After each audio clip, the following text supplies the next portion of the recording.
માવઠું અને ખુલી ગઈ મહાનગરપાલિકાની પોલ। ભાવનગરમાં માવઠાએ મહાનગરપાલિકાની પોલ ખોલી નાખી છે। ઉનાળામાં પડેલા સામાન્ય માવઠામાં શહેરના કુંભારવાડા માઢિયા રોડ પર રસ્તા પર પાણી ભરાયા તો ગઈકાલે પડેલા વરસાદના પાણી કૈલાશવાડી વિસ્તારમાંથી હજુ પણ નથી ઓસર્યા। આ દ્રશ્યો જ બતાવે છે કે માવઠામાં આવી હાલત થઈ તો ભર ચોમાસામાં કેવો ઘાટ સર્જાશે। માવઠાના કલાકો બાદ પણ પાણી ન ઓસરતા લોકોને હાલાકીનો સામનો કરવાનો વારો આવ્યો છે અને સ્થાનિકો પાણીમાંથી જ પસાર થવા માટે મજબૂર થયા છે।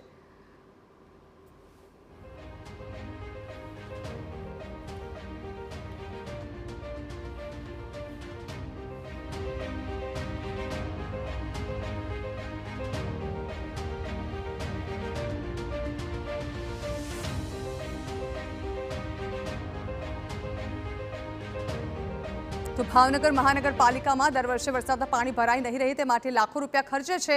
70 થી 80 लाख रुपयानो खर्चो करे छे, परंतु सामान्य वरसादमां ज महानगरपालिकाना कामगीरीनी पोल खुली गई है।